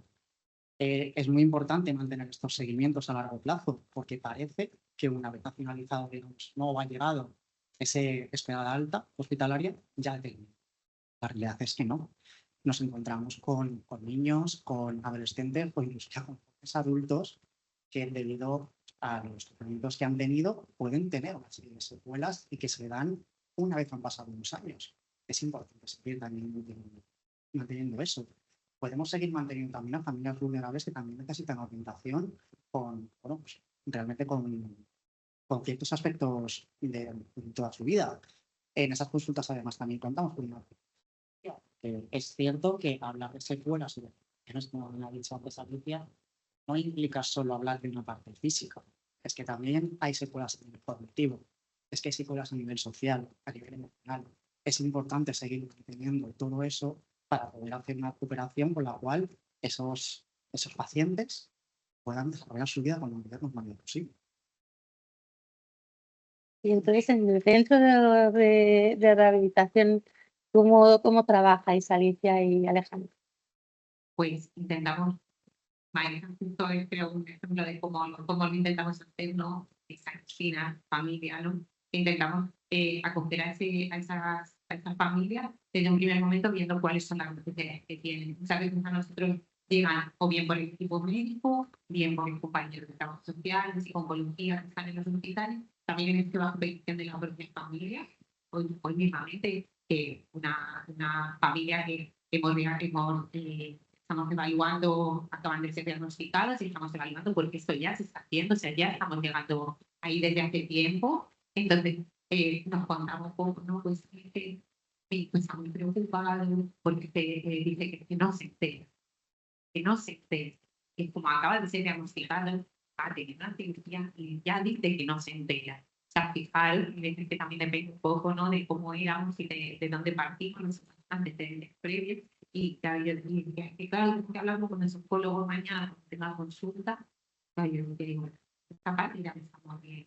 Ya, yo le he podido dar feedback de, bueno, hasta donde hemos podido ver hasta ahora en la evaluación, porque todavía no la hemos completado al 100%, porque las evaluaciones son un trabajo un poco tedioso en este sentido, en el cognitivo, pues que hemos podido ver que, igual, a nivel de memoria del trabajo, pues sí que hay determinadas dificultades. Y a la mamá eso le ha dado tranquilidad, porque ha visto que ya se estaba atendiendo esa parte, y es como, bueno, pues mañana lo comentaré, pero ya estamos con ella. Entonces, es un poco la forma en la que estamos trabajando, ¿no? Desde el hospital, desde los compañeros, desde la familia, vienen a nosotros vemos un poco qué necesidades hay. Hay casos que llegan a fisioterapia y terminan en neuro, o terminan en apoyo emocional porque se detecta que igual alguno de los hermanos, por ejemplo, o que a nivel cognitivo se abren dificultades en esa primera evaluación que hace Alejandra, pues vemos algún aspecto que nos sirve un poquito. Es importante que nosotros no buscamos crear necesidades en la familia. Nosotros nos intentamos que sepan que hay cosas que pueden ser consecuencias de la enfermedad y que cuando sea el momento se puede abordar. ¿Vale? Y siempre intentamos, no buscamos hablar de las mochilas, ¿no? Las familias cuando reciben, todos tenemos nuestra mochila, las familias cuando reciben el diagnóstico, la mochila empieza a pesar bastante, encima una mochila que en gran medida se lleva en soledad, como Marisa lo hizo, todos quieren meditar, ¿no? Pero hay que estar ahí para acompañar, y eso no es tan fácil, hay que saber estar en ese momento, ¿sí? Nosotros lo que intentamos siempre es equilibrar ese peso, ¿no? Para que a todos los niveles, educativo, administrativo, físico, emocional, a nivel social, pues intentar equilibrar un poco todo eso. Sí, por la parte de fisio, realmente la forma de llegar es, como somos un equipo, pues es conjunta. Hemos diferenciado un poco la parte que hemos hablado de que llegan desde el hospital derivados en tratamiento, los que al final vienen de consulta de supervivientes, pero realmente la forma que tenemos de trabajar es muy parecida. Hacemos una valoración inicial que muchas son transdisciplinares, que estamos con neuropsicólogos, que estamos con la psicóloga, con los profesionales que hayamos visto que podemos precisar en la primera entrevista que hacemos a la familia, escuchándolos activamente sobre qué se están encontrando, los informes médicos que tenemos, y luego ya cuando los vemos, toda la observación de, en mi caso, toda la parte motora del niño y las valoraciones que necesitemos. Entonces, por mi parte, en la parte física, lo que más solemos ver son afectaciones neurológicas, tanto neuropatías periféricas como alteraciones del equilibrio. Luego toda la parte de reentrenamiento al esfuerzo, la fatiga crónica que tienen y bueno, disminución de la fuerza de ya solo todo el periodo de hospital, de inmovilismo, que al final pues es lo más habitual. Como única cosa que yo destacaría, que es un poco distinto, es que no todos nos llegan a sede, que también tenemos un trabajo a domicilio en los pacientes paliativos, que al final pues toda la valoración y toda la terapia la hacemos allí. Y luego una parte que estamos consiguiendo sacar de sede, que es la parte del deporte adaptado, que muchas veces para luego volver a la vida que ellos tenían, a su deporte, a su actividad, a todo, pues necesitamos un cauce y es verdad que valoramos a estos niños en sede, pero que estamos consiguiendo hacer espacios de ocio que sean terapéuticos también, que tengan su grupo de deporte y que puedan pues tener estos hábitos de vida buenos y saludables que luego van a ayudar mucho con la secuela. Dejadme que puntualice que mientras ibais hablando, yo pensaba, también detectamos secuelas que realmente no vienen del cáncer, del diagnóstico de cáncer. Efectivamente. Detectamos lo que sí viene, pero también detectamos algunas afectaciones que no son derivadas de ese diagnóstico. Claro, de niños y adolescentes en pleno desarrollo, especialmente los más pequeños, hay veces que nos hemos encontrado con, vamos a ver a una familia y pues rasgos que no son característicos de, por ejemplo, rasgos dentro del espectro del autismo, trastorno generalizado del desarrollo. Entonces, en estos casos nosotros, igual que a nosotros nos llegan casos porque son de oncología pediátrica, nosotros estamos especializados en eso, nosotros derivamos esos casos para que la parte que corresponde a ese sentido pues se pueda valorar, porque es una impresión clínica, ¿no? No es diagnóstico exacto, pero nosotros tenemos una impresión de, oye, mira, esto nos parece que, y entonces derivamos esta información. Además hay que tratarla con ciencia, sensibilidad, porque es muy importante que las familias vayan con calma, porque al final es un añadido más a la situación que ya tenemos del diagnóstico oncológico. Y luego también pasa algo, a lo de lo que decía, hay veces que también cuando ya somos un poco más mayores o estamos más en el momento de seguimiento, que va en la consulta interviniente, se encuentra junto a Silvia, también vemos que hay cosas que no se deben al diagnóstico oncológico. No todo es consecuencia del cáncer. Y también lo tenemos que decir, porque también aquí hay una parte de normalidad, de cosas a las que nos podemos enfrentar, como cualquier otro chico, niña, pero que claro, hay veces que la sombra del cáncer es tan grande, ¿no? Que de repente pues parece que lo va a dejar todo, no siempre es así.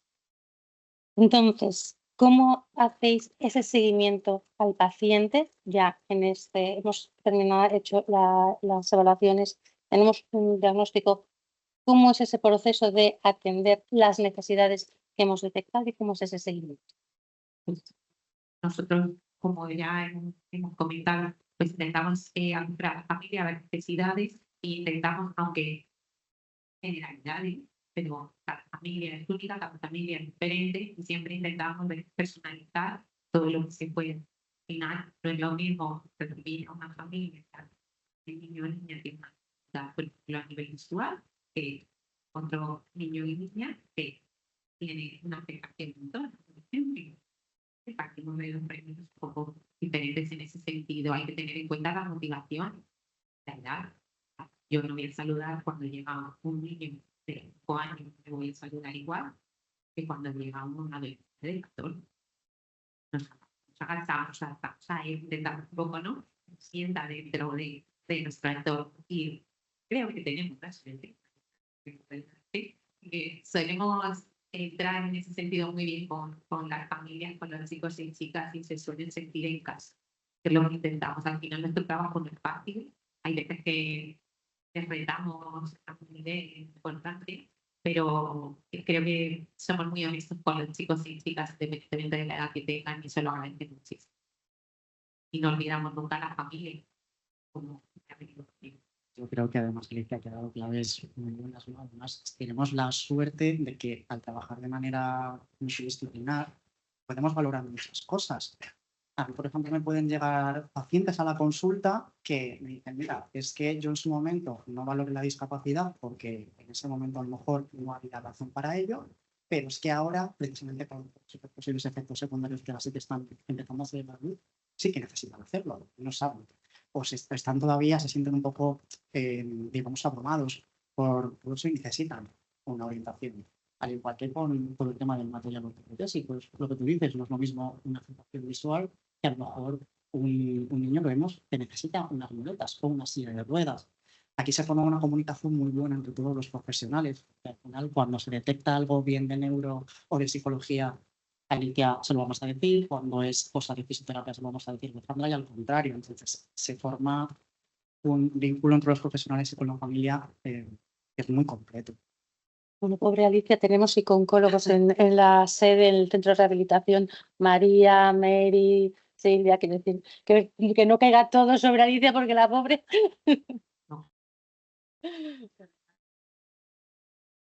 Me gustaría apuntar, sobre todo en cuanto al seguimiento, puesto que ya se ha comentado antes, es una enfermedad lamentablemente a largo plazo, donde surgen las secuelas después, es decir, no se acaba todo después del alta hospitalaria o de los tratamientos médicos que reciben. Empieza una segunda faceta que yo creo que es incluso bastante más difícil que la primera. Bueno, en la primera te van diciendo los médicos, pues ahora toca esto, ven entre semanas, ahora lo otro.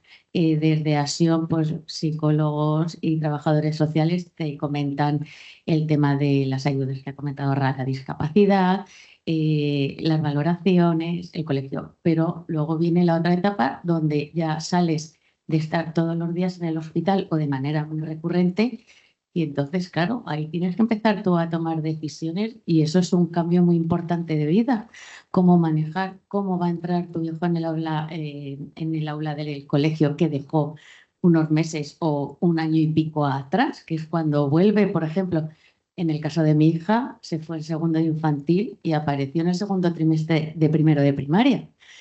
Pues un cambio bastante importante, nuevos profesores, cambio de ciclo. Entonces, en el tema de la rehabilitación, ese seguimiento, ayudar en cada etapa escolar, porque no es lo mismo en infantil, que no es obligatoria la educación, ya ha pasado a primaria y ya es obligatoria, cómo trabajar con los profesores. Yo me he encontrado, hay muchos que ponen muchísimo esfuerzo y empeño, pero creo que por lo menos hablando de la educación ordinaria, en la educación ordinaria no estamos preparados para unos niños con unas secuelas que en el caso de mi hija, pues por ejemplo, son importantes. De hecho, este año ha empezado educación especial y hemos estado lidiando y luchando durante muchos años para seguir o intentar que siguiese el ritmo primero por unos tipos de apoyos, otros tipos de apoyos. Y bueno, ahí la verdad es que el trabajo, la que lo ha vivido más directamente es Alicia, porque ha estado permanentemente, aparte de las valoraciones que hace, que la orientadora del colegio dijo, es que no he visto valoraciones como esta, que es la que nos ha valido para justificar la necesidad de que mi hija fuese a una educación especial y no continuase en la educación ordinaria. Esas valoraciones tan completas y que consiguen hacer, porque yo creo que también conocen muy bien a los niños, menores o adolescentes, esas valoraciones ayudan muchísimo a orientar a la familia y a orientar a los colegios, a orientar a los profesores, la metodología, cómo hacer los exámenes, cómo qué deberes mandar, cómo tratar al niño en clase, un trabajo, empiezan a organizar trabajos, normalmente es un niño al que nadie le elige, porque lo has puesto muy bien, Alicia, cuando has hablado, la velocidad de procesamiento. Anda, yo la he empezado a conocer con tus informes. Esa velocidad de procesamiento hay que enseñarles a decir, es que le hacemos una pregunta a un niño de estas características y hay que dejarle su tiempo, pero en la vida de hoy parece que todo tiene que ser rápido. Mandan un WhatsApp y hay que contestar inmediatamente. Vamos a un sitio y vamos corriendo. Estos niños con las dificultades neurocognitivas que tienen, hay que dejarles su tiempo y ya un compañero o un adulto, incluso un profesor, si no lo sabe, se pone ansioso porque no está contestando, pero es que está procesando la pregunta que le han hecho. Entonces tienen unos tiempos distintos, una manera de estudiar y de trabajar totalmente distinta y es precisamente trabajos como los que se hacen en ASIOM que ayudan y complementan la labor de los profesores a nivel educativo. Podría contar muchas cosas más, pero yo solo matizar o un añadido, mejor dicho, a lo que estabas comentando, que al final, cuando hablamos de estas dificultades, es que las dificultades a nivel educativo que presentan los niños y adolescentes no están recogidas en la ley, por decirlo de alguna manera. Entonces, los tipos de orientación se ven limitados porque es como TDAH, ¿no? Trastorno del aprendizaje, ¿no? Entonces, ¿dónde estamos, no? No entramos como en ninguno de los estándares establecidos, que aquí hay una parte de voluntariedad, de ganas de hacer, que claro, que esto es muy subjetivo. Entonces, lo ideal es que hubiera un paraguas ahí, ¿no? Que recogieran nuestros chicos y chicas en este sentido, para facilitarles esa parte, ¿no? Que fuera todo mucho más sistemático. Yo, por recoger un poquito un poco de todas las intervenciones. Me ha parecido muy importante lo que has dicho de que la familia tiene que empezar a decidir cosas y empezar a decidir las terapias y empezar a decidir los objetivos. Y creo que ahí lo importante es el equipo que hacemos, que intentar que todos los objetivos de la terapia sean lo más consensuado posible y que sean vistas de cosas que son significativas para la familia y para el niño. Entonces, lo más importante para un niño, sobre todo al principio, es jugar y es su función y es lo que tiene que hacer. Entonces, para que el seguimiento sea real, el niño tiene que estar comprometido con la terapia y cuando es muy pequeño no lo va a ver, no lo tiene como tan concienciado de necesito hacer esto por mi bien. Él tiene que disfrutar la terapia y tiene que venir a gusto y tiene que ser casa, que lo has dicho tú. Entonces, para nosotros es muy importante que toda la base de la terapia sea juego, que no es un juego al uso de empezar lo típico con el que ellos quieran. Es una actividad que sea orientada a la tarea, que sea para ellos algo importante, pero que sea ya dirigida a lo que hemos visto en las valoraciones, pues que pueden presentar una debilidad en una parte del cuerpo, una actividad que quieran hacer. Entonces, para que nos hagamos una idea, no es lo mismo Susana, que quiere volver a ir al cole y ese cole tiene unas escaleras y ella quiere subir con sus amigos, no es lo mismo trabajar el glúteo medio con una banda de un teraband que jugar a que somos piratas, que vamos a la pata coja y que estamos agachándonos para coger peces. Para ellos es distinto y para nosotros también tiene que serlo. Y sobre todo, Susana igual tenía 5 años, pero también crece y lo que le interesa es Roblox o le interesa el judo o vamos cambiando, todo va cambiando y tenemos que ir adaptando todas las sesiones a eso. Y recogiendo lo que tú has dicho de productos de apoyo, a veces estos objetivos no son tan fáciles de conseguir y necesitamos de ayudas técnicas que nos puedan facilitar la función. A veces lo que queremos es jugar a un juego de cartas de memoria con nuestro hermano en el salón, pero necesitamos un asiento postural o necesitamos un bipedestador para poder ver bien las cartas y eso lo podemos crear con las ayudas técnicas, lo podemos hacer con yeso, con otros materiales o podemos mirar el catálogo que tenemos, las ortopedias, pues si necesitamos muletas, sillas de ruedas, entonces pues todo coordinado, pero que todo dirigido al niño y a la familia. Interesante. Voy a haceros la pregunta que no os esperáis. ¿Qué logros hemos conseguido y qué retos tenemos por delante? Bueno, yo creo que logros en estos años han sido muchos. A mí me gustaría destacar algo que creo que se ha dejado caer, pero no sé si se ha evidenciado del todo, y es que el centro de rehabilitación tiene 10 años, pero la atención que lleva haciendo acción en este sentido lleva más de 20. Es muy importante, o sea, conseguimos el espacio, pero el trabajo que hacíamos venía de atrás.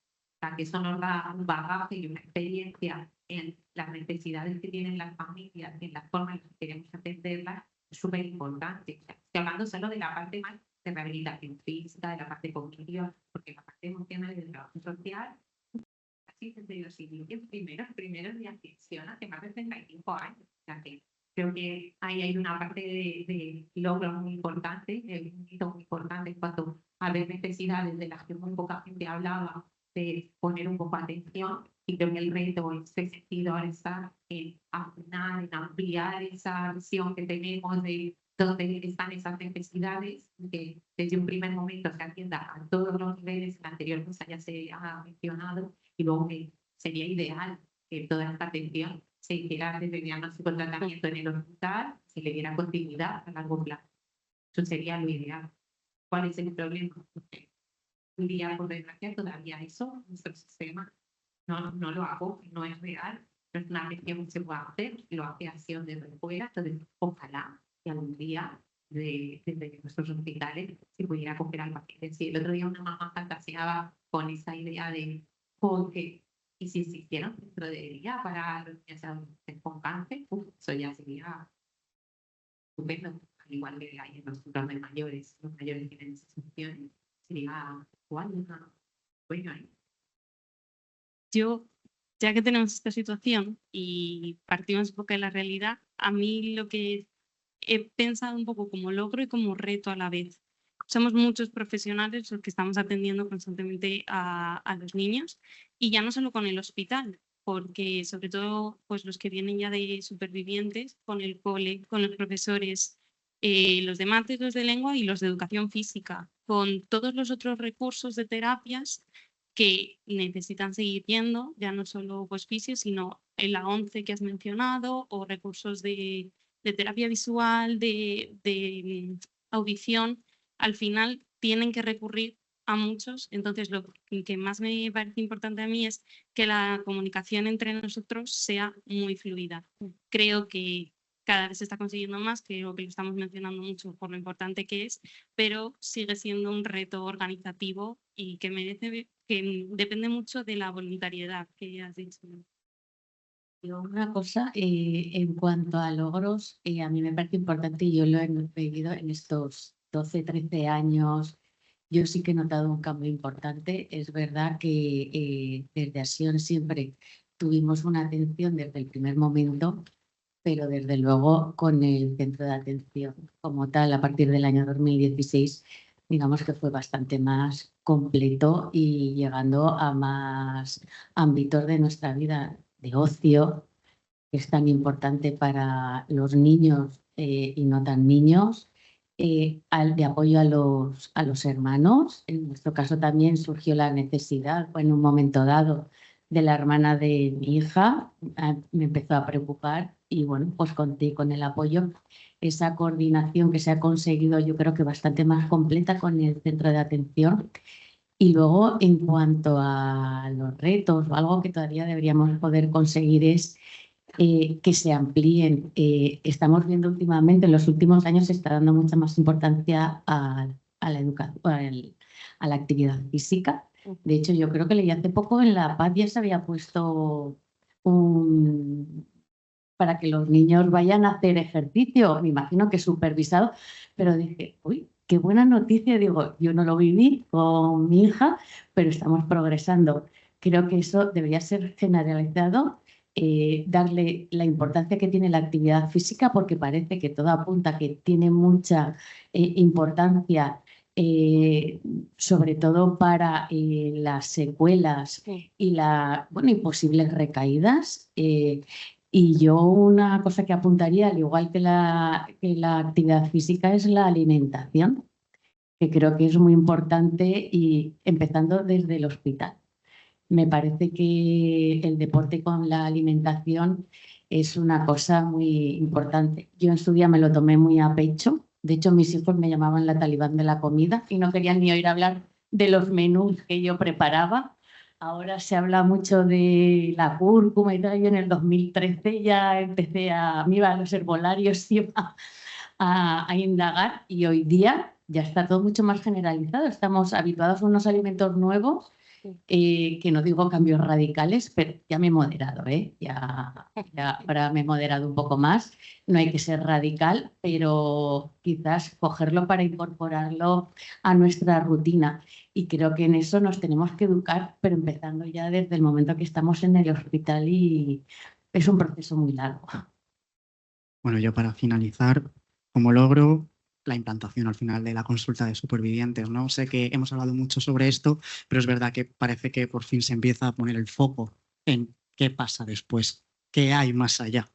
Y es importante, yo creo que también sobre todo para las familias, porque yo con lo que me he encontrado es que las familias os encontráis muy contentas y muy recogidas al saber que ese seguimiento sigue y que todavía nosotros seguimos ahí.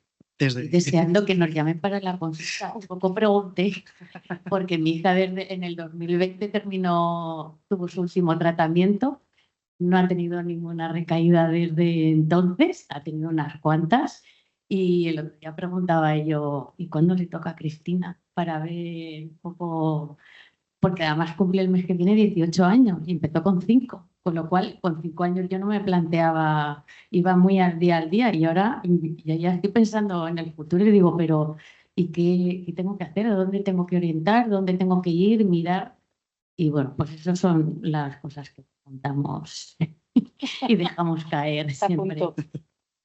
Y ya para finalizar un poco por mi parte, como reto y suscribiendo también un poco lo que ha dicho antes Raquel, que ya lo ha hablado sobre todo con el tema de la PUME, yo lo voy a llevar un poco más al tema de la discapacidad, un poco de manera más genérica, hacer todos estos trámites que pueden resultar para las familias tan realmente tediosos o por lo menos muy abrumadores en el momento en el que se encuentran algo más sencillos. Porque aunque nosotros estamos ahí para orientar, es verdad que nosotros hay una parte en la que ya no podemos hacer más y depende más de esa familia el hacerlo o no. Y hay muchas circunstancias en las que se encuentran absolutamente sobrepasados por ello. Es que veo, os escucho y estoy totalmente de acuerdo con todo lo que estáis diciendo. Bueno, pues ya damos fin con un poquito de retraso quizás, damos fin a la segunda mesa.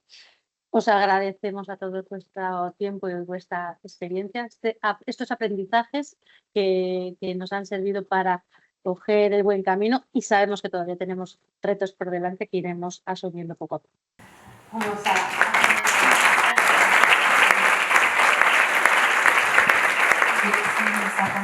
dando las gracias a todas y todos los participantes de este acto, porque creo que gracias a sus intervenciones, quienes estamos hoy aquí, hemos podido hacernos una idea muy completa sobre el abordaje y la prevención, atención integral de secuelas. Ahora voy a invitar a don Francisco Javier Metal, presidente de ASION, que va a compartir unas conclusiones sobre esta jornada. Cuando quieras, Javier. Buenas tardes a todos. Muchas gracias por estar aquí con nosotros. Un entramado de apoyo y ayuda que tenemos como asociación de familias y que estamos encantados de que estéis aquí. Es una responsabilidad acabar un acto que me ha parecido tan importante, tan interesante, cerrarlo y acabarlo, ¿no? Dar las gracias a los profesionales que habéis estado en las dos mesas, que han sido súper enriquecedoras. También a Marisa, madre afectada y voz de las familias, junta directiva actualmente, vocal. Qué importante es escuchar esa voz, ¿no? Para realmente ser conscientes y conocer realmente lo que es todo este ámbito, ¿no? Decir que nos hemos reunido una vez más en este lugar tan familiar y querido para nosotros, donde siempre nos sentimos como en casa. Por ello quiero agradecer a doña Arantxa Escalada, directora de Sostenibilidad, Relaciones Institucionales y Reale Foundation, por permitirnos encontrarnos aquí esta tarde y desde luego también por sus palabras. Agradecer el apoyo de las consejerías tan importante para nosotros, la Consejería de Sanidad representada por doña Celia García, directora general de Humanización, Atención y Seguridad al Paciente, sus palabras, como siempre, tan precisas y que dan una visión total de lo que es el cáncer pediátrico y de la situación. La Consejería de Educación, representada por don Juan Alberto Gutiérrez Romero, director general de Educación Infantil, Primaria y Especial, que como hemos oído tan importante que es la educación y la respuesta educativa a estos niños, niñas y adolescentes, también en relación con las secuelas. Y desde luego también a la Consejería de Familia, representada por don Fernando Ignacio Aires, director de Servicios Sociales e Integración. Son consejerías y servicios que sentimos cercanos y comprometidos con nuestra labor y realmente les necesitamos. Quiero también transmitiros el afectuoso saludo de la presidenta de la Comunidad de Madrid, doña Isabel Díaz Ayuso, quien hace una mención expresa a la importante labor que desarrollamos como asociación de familias. En la celebración del Día Internacional del Cáncer Infantil, el DICI, lo llamamos, junto con la Federación Española de Familias de Cáncer Infantil, saludo a su presidenta Verónica Ortiz, que nos acompaña aquí esta tarde. ASION participa en distintos eventos para dar visibilidad a esta enfermedad, promover la mejora de la calidad de vida de las familias afectadas. Nuestro objetivo es visibilizar, concienciar e informar sobre todos los aspectos del cáncer pediátrico. Hoy hemos abordado un aspecto esencial, conseguir una vida plena tras el paso por la enfermedad de los niños, niñas y adolescentes. Muchas cosas se han dicho, muchas conclusiones. A mí me ha llamado la atención muchas palabras y frases también. Ese "el mundo se para", que decía Alicia, ¿verdad? Ese sentir de los padres como que realmente hay un tsunami, cómo resolver toda esta situación. la importancia del trabajo multidisciplinar, coordinado y continuo desde el diagnóstico, del equipo que da apoyo a las familias. Y como hemos visto, ese equipo está formado tanto por los profesionales sanitarios, los profesionales del hospital, como también en este caso por los profesionales de Acción. Qué importante es esa coordinación y esa comunicación fluida que se ha dicho esta tarde aquí, ¿no? Y que los padres la sentimos, realmente nos damos cuenta de eso. Realmente esa coordinación y esa comunicación fluida nos hace, como han dicho, no lo hace más fácil, pero sí nos permite estar con más confianza y con más seguridad de que realmente el proceso va a tener un final pues lo mejor posible, ¿no? Este abordaje tiene que producirse ya en el comienzo del tratamiento, como se ha oído esta tarde, con la prevención y con una intervención integral. Más allá de la curación, se ha dicho, ¿no? Se ha hablado de la palabra proceso, se ha hablado de la palabra orgánico, ¿no? También incorporar la fisioterapia y la neuropsicología en estos equipos que ya están funcionando. De ahí la razón también de la existencia del Centro de Rehabilitación Integral de Secuelas, que desde hace 10 años Acción lleva estando ahí, ¿no? Especializado en la atención de los menores, pero como habéis oído, no solamente de estos niños, niñas y adolescentes, sino también de su padre, de su madre, de sus hermanos y hermanas cuando los hay, ¿no?